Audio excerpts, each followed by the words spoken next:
Soy directora del Departamento Fiscal de Russell Bedford Málaga. Soy Rocío Luna, directora del Departamento Fiscal de Russell Bedford Málaga. La nueva ley de Startup consiste en generar una serie de beneficios fiscales tanto para las empresas como para los trabajadores. También reduce significativamente las trabas administrativas a la hora de creación de empresas, tanto a nivel nacional como internacionales. Y entre otras cosas, pues también facilita la obtención de visados de profesionales para los extranjeros. El requisito fundamental es que deben desarrollar un proyecto de emprendimiento innovador que cuente con un modelo de negocio escalable. Bueno, hay otra serie de requisitos como que no pueden haber repartido ni repartir dividendos ni estar en mercados organizados. Pues básicamente el atraer tanto la inversión en empresas de base tecnológica como el atraer talento de profesionales cualificados en este sector y sobre todo también retenerlo. ¿El porqué de conseguir estos objetivos? Bueno, porque el emprendimiento de base tecnológica favorece un tipo de economía donde tenemos un alto potencial de crecimiento. Los profesionales que están en este sector, aparte de destinar los ingresos que perciben del exterior en consumir, ayudan al talento local pues con la red de conexiones que tienen. La necesidad de estas medidas está justificada por las especiales características de las startups, que a grandes rasgos son, primero, la incertidumbre en cuanto al éxito de los proyectos. Después, la necesidad de capital porque son de crecimiento potencial. Si tienen éxito, luego el crecimiento es exponencial, por lo cual la necesidad de inversión puede ser muy grande. Y luego, por último, la necesidad fundamental y básica de atraer y retener talento profesional muy específico que además entra en colisión con la competencia a nivel internacional que hay para captar a este tipo de profesionales. Entonces, todas esas características específicas hacen que el marco normativo tradicional no funcione y de ahí la necesidad de legislar unas medidas específicas para este tipo de empresas.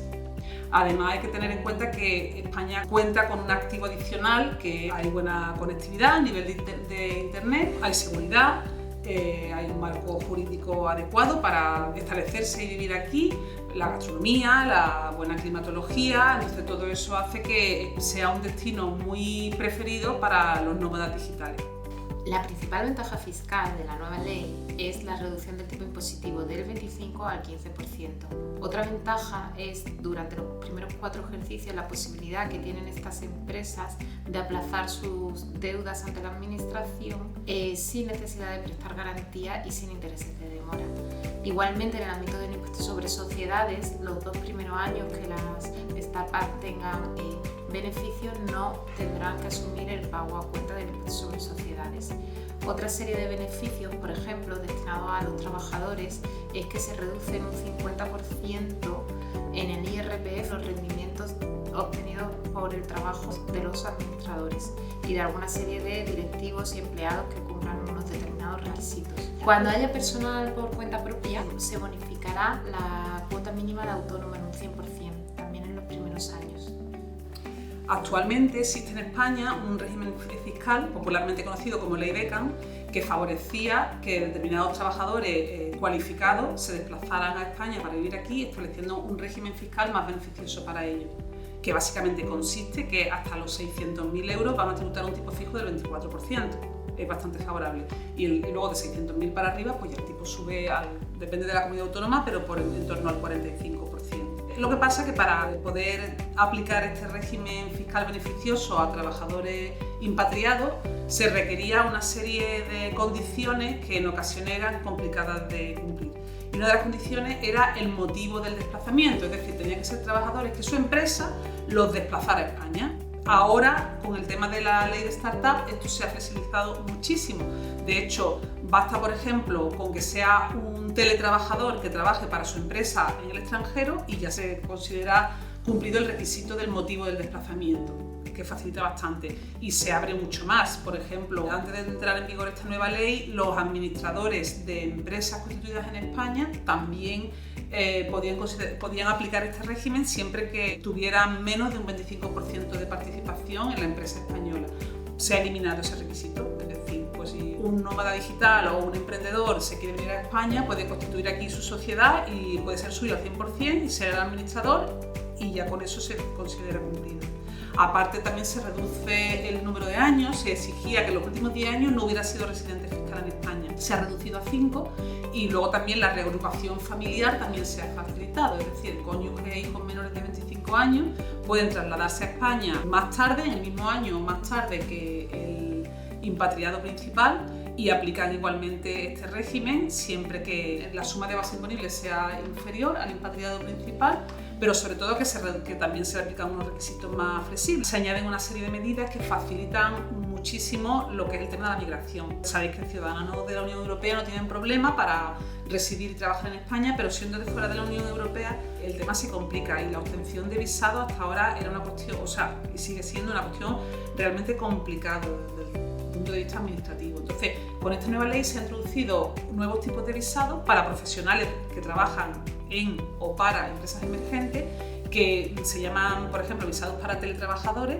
o para teletrabajo, que facilita muchísimo la obtención del mismo y agiliza en el tiempo. En este caso se facilita y se agiliza mucho la obtención de los visados, incluso la renovación de los mismos, haciendo que al plazo de 5 años incluso ya se te considere residente. Y luego, aparte, para la reagrupación familiar se le da también una serie de facilidades, de forma que, que las trabas administrativas en la obtención de visados no sea un problema. Bueno, otra medida muy favorable es que pueden darse de alta en la Seguridad Social solo con el pasaporte durante 6 meses, y después ya se tiene que haber obtenido el NIF. Una de las primeras trabas que se encuentra una empresa extranjera o un emprendedor extranjero cuando quiere crear una empresa en España e invertir aquí es que tiene que obtener el NIE, y además tiene que hacerlo de forma presencial. Bajo esta nueva ley se sustituye el NIE por la obtención de un NIF de manera digital, de manera electrónica, que es bastante más fácil y más ágil. Y además, en el caso de la empresa extranjera, igual a través de una ventanilla única que se va a crear, pues se facilita bastante la obtención del NIF y de crear empresa aquí en España. Como recomendación a los empresarios que estén interesados en aplicar las medidas de esta nueva ley de startup, les recomendaría que se asesoraran con alguna firma de consultoría que tenga experiencia en la materia. Después, que tengan capacidad para estar actualizados en lo que a normativa se refiere, especialmente a normativa tributaria, que es muy cambiante, y en este caso, que es una ley que se acaba de publicar, habrá que ver sobre todo cómo se pone en práctica. Y por último, que sea multidisciplinar. Y pongo un ejemplo. La obtención de un visado para un emprendedor o para un nómada digital que esté teletrabajando para su empresa, y la aplicación del régimen de impatriado, el régimen fiscal, tiene ciertas incompatibilidades que se pueden salvar, pero claro, tiene que ser que la firma tenga experiencia tanto en extranjería como en tema fiscal, para combinar ambas características de esta nueva normativa de startup, de esta nueva ley de startup, que permitan optimizar todas las ventajas que la ley conlleva para el emprendedor.